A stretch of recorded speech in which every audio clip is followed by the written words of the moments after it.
Recap 2020 dong. Tanggal 27 Desember kalau nggak salah. Itu gue batuk darah. Nah akhirnya gue positif TB. Tanggal 1 2020 gue dikasih minum obat. Ya udah gue nggak ngasih tahu nyokap gue aja kalau gue wisuda.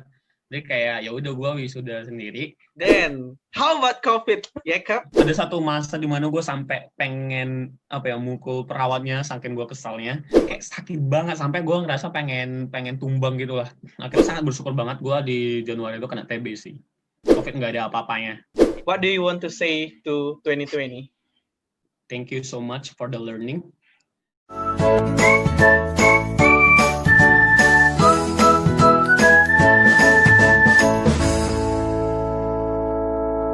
Welcome home, bro. Jacob Nenggolan, hi. Halo Diki. Gokil. Wes, selu banget ya jawabannya yang kayak tenang menghadapi tahun 2021 gitu. Gimana 2021? Is it good? Masih 3 hari, jadi kayak belum ngelihat secara keseluruhan. Tapi so far kayaknya bakalan better sih dari 2020. Okay. Hopefully better ya, kayak semua orang punya resolusi. Gimana resolusi 2021? Punya resolusi yang lebih gimana kah? Enggak. Gue tipikal orang yang kayak ngalir tanpa tujuan gitu sih. Kayak lebih kepada elaborasi apa aja yang bakal dilakukan, kayak bukan nge-planning. Tapi kayak gue tahu apa yang menurut gue sukain untuk gue lakukan beberapa hari ke depan. At least hari ini pun kayak gue tahu gitu loh. Jadi kayak nggak muluk-muluk tahun depan gue harus dapat title ini atau kayak tahun depan gue harus ke luar negeri, nggak kayak gitu. Oke. Jadi lebih kayak apa ya? Istilahnya kalau dalam konsep mindfulness itu lebih kayak living in the present moment lah ya istilahnya gitu. Yes. Ngomongin masalah tahun-tahunan nih gitu. Last year itu 2020, tahun yang untuk sebagian banyak orang ya, hampir semua orang lah ya kayaknya, termasuk aku yang ngerasa bahwa itu adalah salah satu tahun yang lumayan sulit sih kayak buat semua orang gitu. Nah, ini Yeka punya cerita menarik nih teman-teman, kayak 2020 salah satu tahun yang nano-nano lah bisa dibilang buat Yeka gitu. Gimana? Recap 2020 dong. Recap dulu dikit 2020, gambaran umum 2020 versi kamu. Ya. Ini lo nanyain yang versi bagusnya atau versi sedihnya atau kayak versi dua-duanya nih? Karena kayak banyak banget. In a whole summary gitu. Gimana? Menurut gue so far gimana ya? Lebih berasa sih, lebih berwarna aja gitu. Karena kayak roller coaster banget. Ada ups-nya, ada downs-nya. Tapi gimana ya? Banyakan downs-nya. Tapi yang bisa gue sampaikan adalah setiap jatuh itu ngasih ini ya, kesempatan kita untuk bangun lagi gitu kan. Jadi semakin banyak gue jatuh atau semakin banyak gue ngerasa down-nya lebih banyak, justru menurut gue semakin besar kemungkinan gue untuk belajar diri lagi gitu sih. Oke, siap. Nah, kita mau cerita yang awal-awal dulu nih gitu. Kemarin udah di-mention sih di Instagram gitu kayak beberapa cerita dari Yekep gitu. Karena lumayan menarik lah istilahnya gitu buat kita semua gitu. Nah, gimana nih Yekep menghadapi tahun 2020? Awalnya gimana tuh? Oh, alright. Jadi sebenarnya gue juga udah rekap beberapa hal di sini. Kayak mungkin gue bakal cerita 3 hal yang menurut gue paling sedih selama 2020. Yes. Tapi yang pasti kayak ngasih pembelajaran sih. Nah, gue bakalan cerita dari awal perihal TBC dulu sih. Jadi sekitar November kalau nggak salah, waktu itu gue pengen ini nih conference ke US waktu itu, ke World Bank. Nah, tapi kayak sebulan sebelum, itu tuh gue batuk-batuk gitu kan. Terus kayak pegal dan sebagainya. Tapi gue ngerasa gue tinggal di Jakarta, terus kayak teman-teman gue pada bersih, dan gue juga bukan tipikal orang yang jorok gitu, atau kayak bukan juga yang kayak gimana ya, kayak main di lingkungan yang mungkin tingkat pengurangan TBC itu tinggi gitu. Nah jadi kayak gue pretty sure waktu itu gue nggak mungkin kena TBC gitu kan. Pun sebenarnya nggak ada kepikiran bahwa gue bakal kena TBC. Jadi kayak nggak pernah kepikiran untuk ngecek. Nah waktu itu gue sampai ketemu dokter dokter itu ngasih obat generik awalnya untuk penyembuhan batuk. Ternyata nggak sembuh, gue kembali lagi, terus gue batuk lagi, terus diracik itu obat. Mungkin karena obat generik udah nggak sanggup, makanya diracik tuh obatnya kan. Nah, waktu diracik tuh, ternyata batuknya sembuh 1 hari, 2 hari, 3 hari gitu. Nah, setelah itu kambuh lagi, terus gue datang lagi, dia kayak mempertanyakan, kok gue udah racik obat dan nggak sembuh. Akhirnya dia racik ulang lagi, mungkin dosisnya dinaikin. Akhirnya gue minum, sembuh 3 hari, kambuh lagi. Terus gue kasih tau sama si dokternya, dok, gue pengen berangkat ke US nih. Di 2 hari pertama, waktu di US itu nggak terlalu gimana-gimana banget. Cuma kebetulan banget waktu itu kan lagi snow ya, masih lagi ada salju gitu kan. Dan itu waktu tulang lo lagi sakit, itu tuh dengan suasana yang lagi dingin pasti makin sakit gitu, menggigil, lo batuk, dan akhirnya lo kayak flu, karena lo flu nggak sembuh-sembuh gitu. Akhirnya kayak gue reach out ke teman gue sama delegate, waktu itu dia di Boston, gue bilang, gue sakit nih, ada obat nggak ya? Akhirnya gue beli obat di situ, dan ternyata nggak sembuh juga, kayak mungkin obat generik gitu kan. Nah, long story short, waktu itu gue udah buat itinerary gue kayak 1 minggu di US, di Washington gue 2 hari, terus di Philadelphia 1 hari, terus yang gue tunggu-tunggu itu di New York. Jadi gue main di New York 2 hari, sisanya 2 hari di Boston untuk ngunjungin Harvard sama MIT. Nah, tapi selama di New York, yang bikin gue keselnya banget adalah itu kan kayak gila men, gue akhirnya bisa ngabisin liburan 2020, 2019 di New York gitu kan. Tapi ternyata itu tuh sakitnya itu makin menjadi-jadi kan. 1 hari full itu tuh benar-benar gue tidur di hotel gitu sih. Kayak gue sedih banget. Padahal gue udah diajakin ketemuan sama teman satu gereja gue untuk ketemuan di New York juga, dan gue kayak bawa Indomie gitu kan, sama ikan teri, terus kayak sambal-sambal dan sebagainya dia pesan. Terus akhirnya gue nggak bisa jadi kasih karena gue nggak sanggup itu untuk keluar dari hotel gue. Dan waktu gue udah nyampe ke Boston terus balik ke Indo, itu tuh gue kayak nggak ngerasa kalau gue sakit, karena waktu gue minum obat yang gue bilang tadi diracikan sama dokter itu kayak sembuh gitu kan, kayak flu nggak ada, terus batuk juga sembuh. Waktu udah kembali ke kosan, itu tuh gue kayak benar-benar demam, menggigil, terus sampai jam 5 pagi gue pergi ke rumah sakit. Terus di rumah sakit tuh gue bilang ini gue kenapa gini dan sebagainya, terus disaranin untuk minum obat lagi nih, obat batuk, tapi nggak sembuh-sembuh juga. Terus pada suatu titik, gue lupa tanggal berapa, tanggal 27 Desember kalau nggak salah, itu gue batuk darah.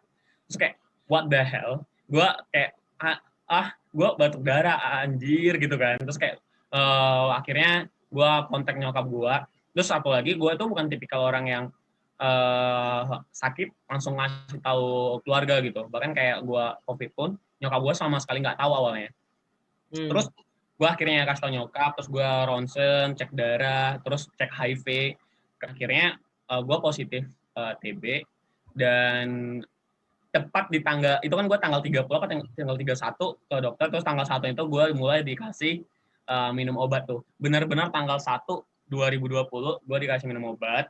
Selama sebulan full gue minum obat 3 pil dalam sehari. Terus setelah itu obatnya diganti. Jadi 3 pil sekali minum, tapi hanya 3 hari dalam seminggu. Jadi kayak kan ada 7 hari nih, gue minumnya cuma 3 hari doang dalam seminggu, 3 pilsnya itu. Nah, awalnya sih dokter bilang kalau misalnya bagus, ini tuh bakalan sembuh maksimum 3 bulan. Terus kayak gue ya udahlah 3 bulan. Padahal sebenarnya gue orang itu bosanan kan. Gue ngerasa kayak 3 bulan lama juga nih.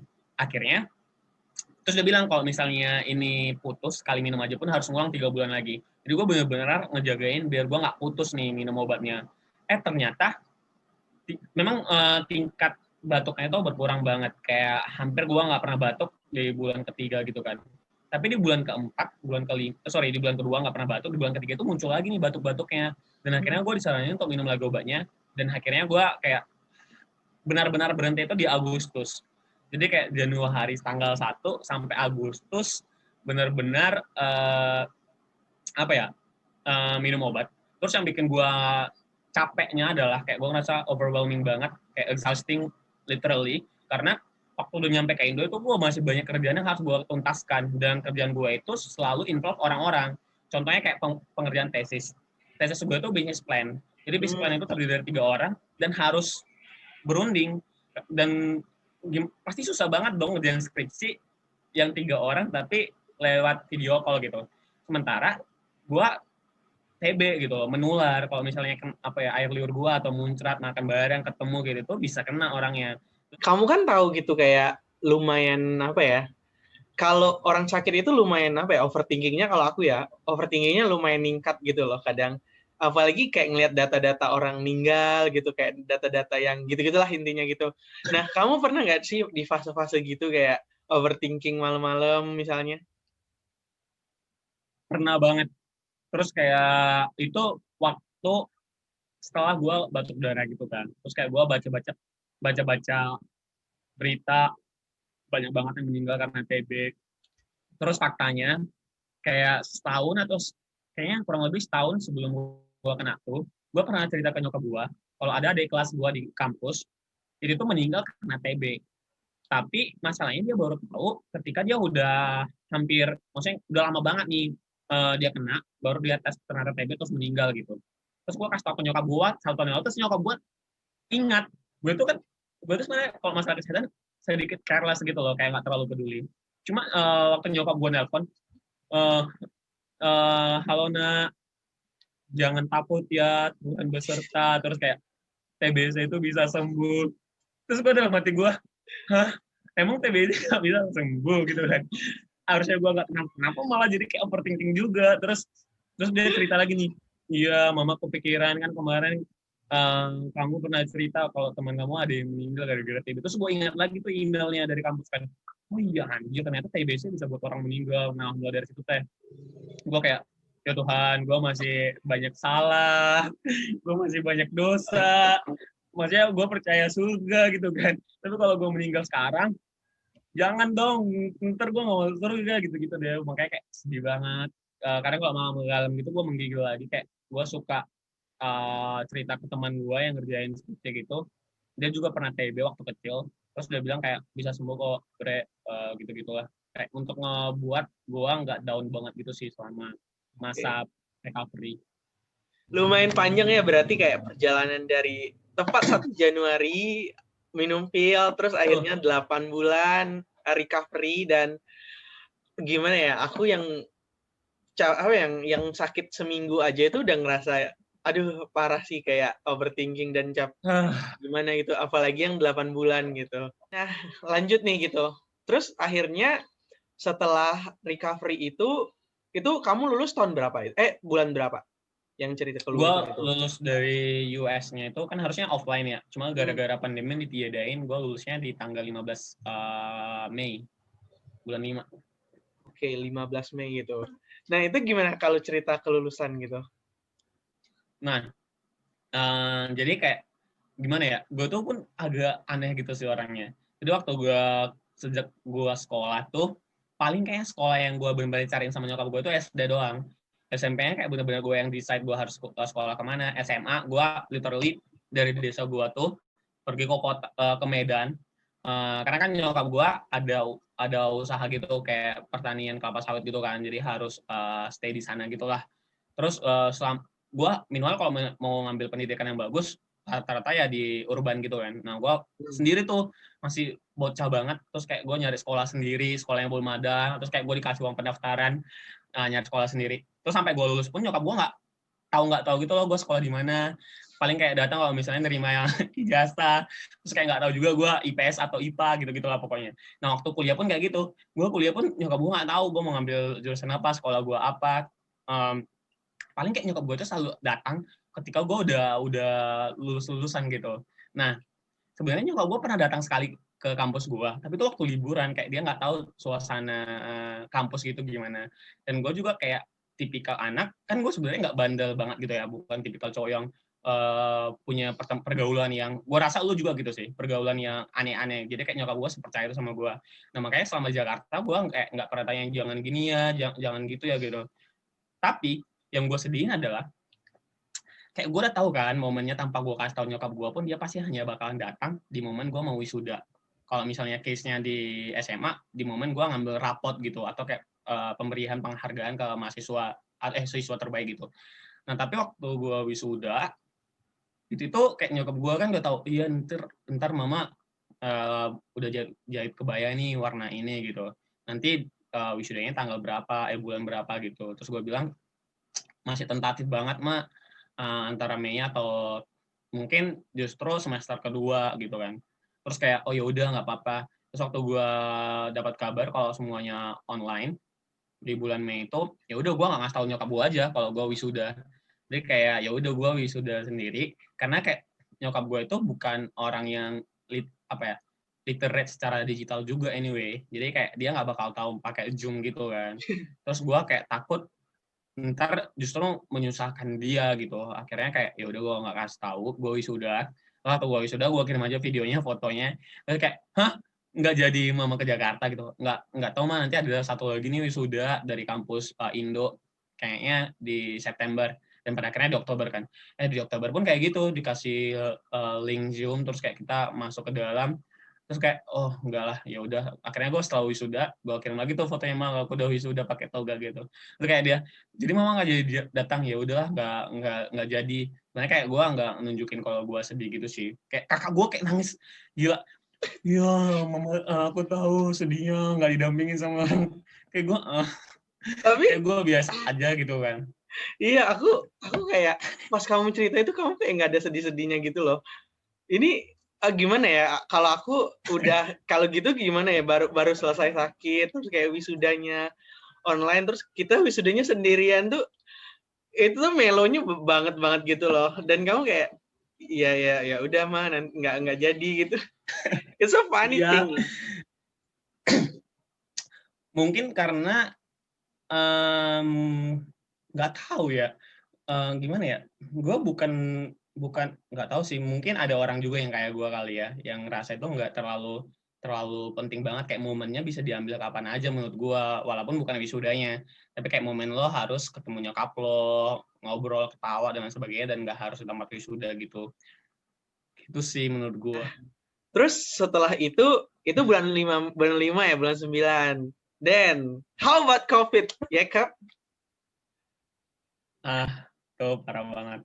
Terus uh, tapi gimana ya, selama gue sakit tuh, selama kayak gue sakit, gue kayak nggak ngerasa tingkat kemungkinan gue untuk survive either di kampus atau di karir itu nurun gitu kan.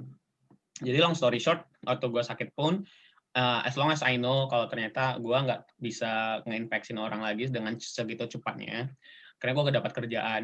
Nah, waktu gue dapat kerjaan tuh, gue sempat resign dari tempat sebelumnya untuk masuk ke salah satu program fast track gitu kan. Terus selama fast track tuh kayak empty gitu lah ya. Cuma kayak gue nggak mau nge-mention nama company-nya. Akhirnya gue ditempatin di cabang gitu kan. Waktu itu di daerah di luar Jakarta cabangnya. Waktu di cabang tuh, gue punya teman lah sesama MT gitu kan. Terus ternyata di daerah dia ada positif tuh waktu itu COVID. Nah, akhirnya karena ada yang positif, terus dia dites kan. Dia kalau nggak salah awalnya kayak memang dia ada simptomnya sih. Cuma gue kayak sering bercandain gitu. Kok jangan-jangan lo positif lagi kok. Terus cowok-cowok teh kata gitu kan. Nggak mungkin lah. Biasanya penularan di daerah perkantoran gitu sangat kecil gitu kan. Kecuali kalau misalnya pergi ke daerah-daerah kayak yang kotor, orang nggak pakai masker dan lain sebagainya, mungkin lo bakal kena gitu kan. Karena kayak oh ya udah secure dong. Gue kayak ya udah bagus dong gitu. Tapi dia batuknya nggak kelar-kelar gitu kan. Terus kayak gue ngerasa gue ada firasat kalau dia kena, tapi dia bilang enggak. Terus itu tuh di hari Sabtu gue pergi ke bandara, ada kerjaan di bandara tuh. Terus kayak gue tuh itu hari pertama gue ngerasain simptomnya, tenggorokan gue sakit waktu baru bangun.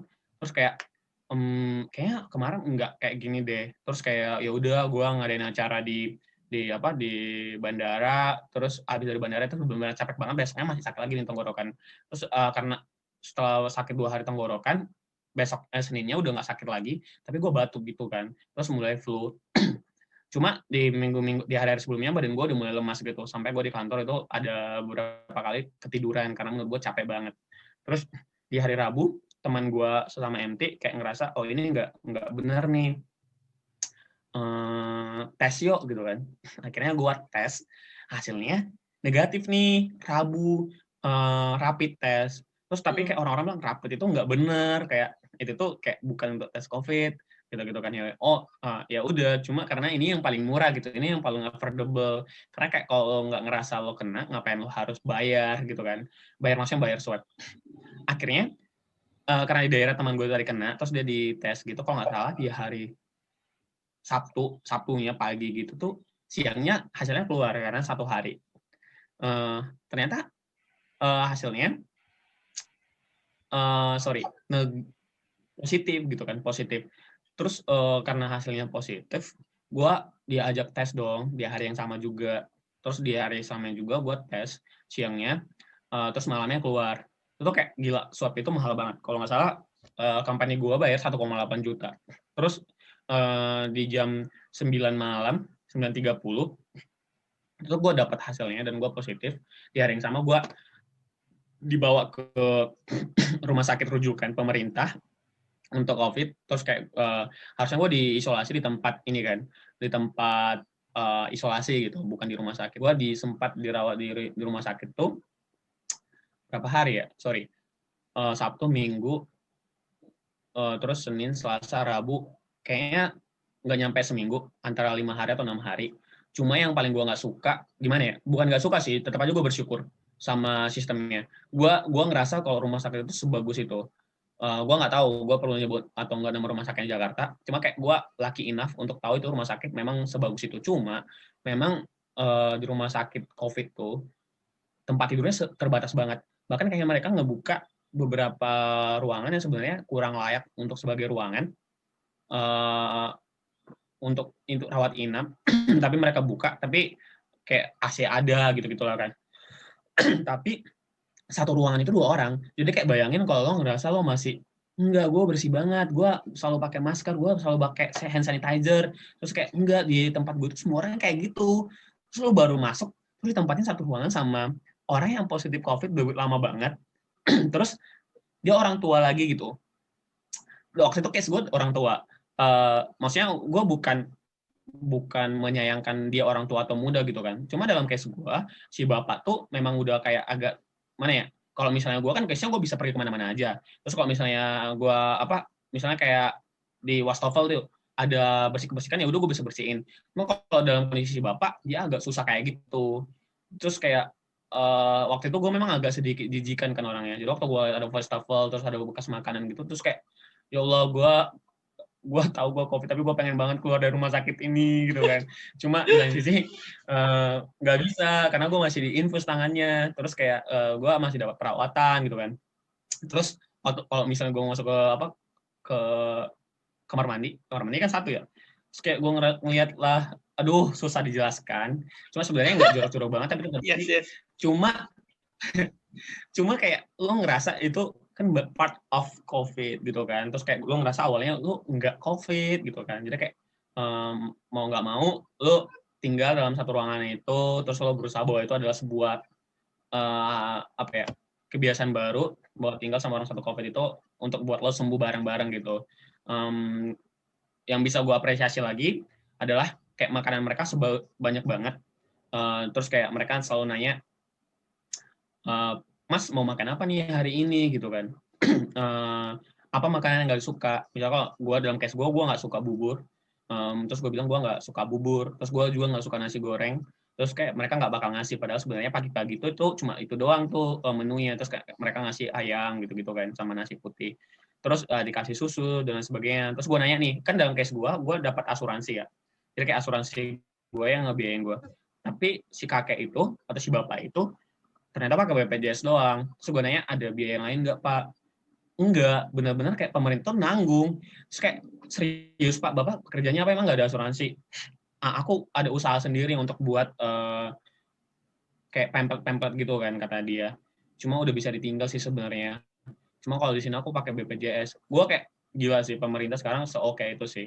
Terus tapi dia bilang, ini menurut si bapak ya, gue nggak tahu benar apa enggak. Per satu orang itu di cover sebesar 150 juta gitu untuk perawatannya. Itu kayak di cover sama pemerintah. Gue kayak gimana ya? Gue adalah orang yang jarang banget menggunakan BPJS. Karena daripada pakai BPJS, gue mending ke rumah sakit daerah dan gue bayar sendiri. Karena kayak gue ngerasa kayak nggak mahal banget, cuma juga 30.000. Pun itu sebenarnya kayak subsidi silang gitu kan.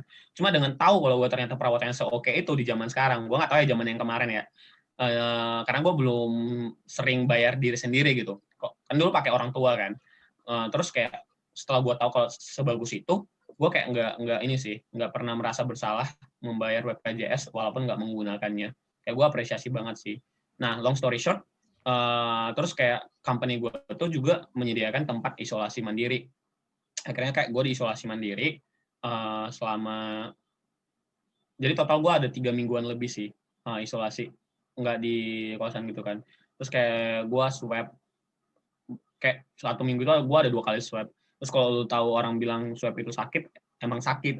Terus kayak 2 kali dalam seminggu itu kayak menurut gue penyiksaan banget. Terus kayak apa ya?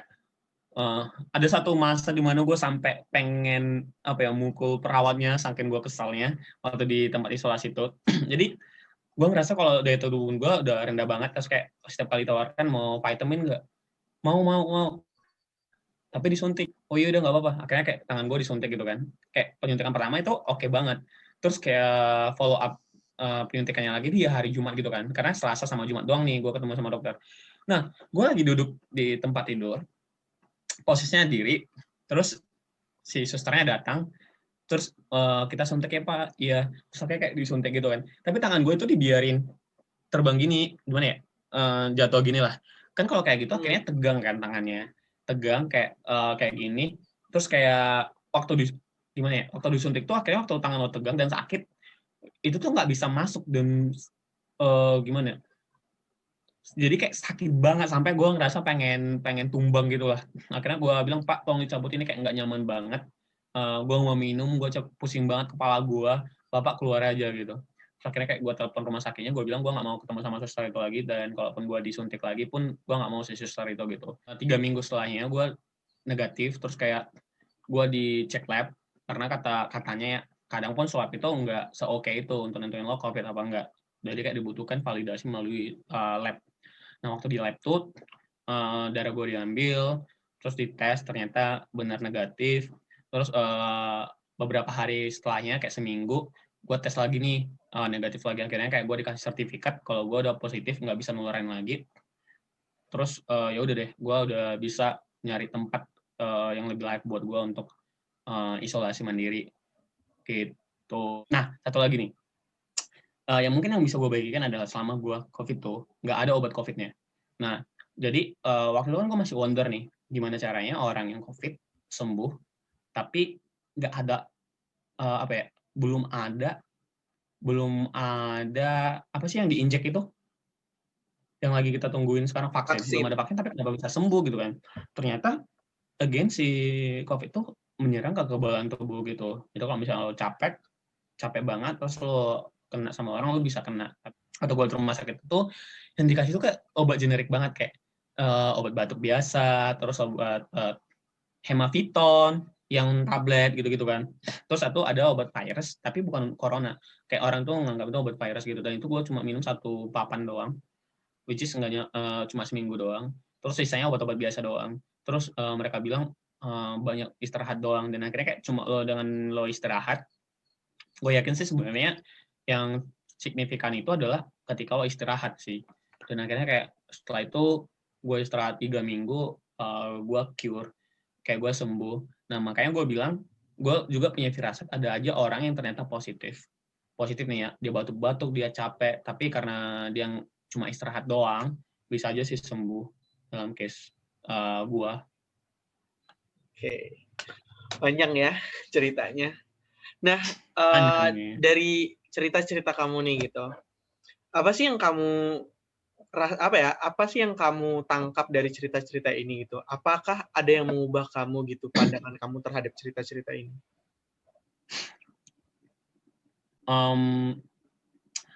gue sangat bersyukur banget gue di Januari itu kena TB sih.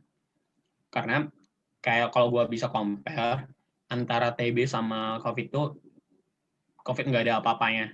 Itu maksudnya dalam case gue ngerasain dua-duanya ya.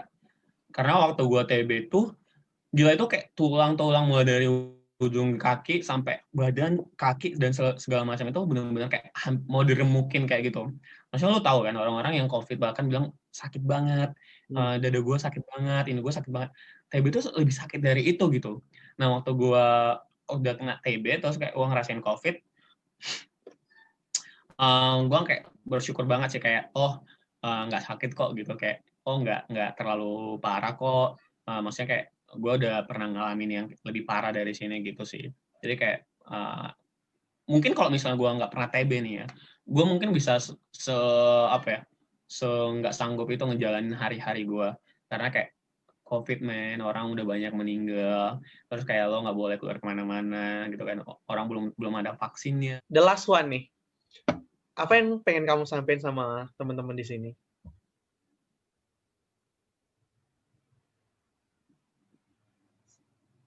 Setelah apa yang kamu lewati setahun belakangan gitu? Mungkin lebih kepada ini sih, kayak ngejalanin hidup kayak gitu. Karena menurut gua hidup itu pasti kayak ada lika-likunya gitu. Terus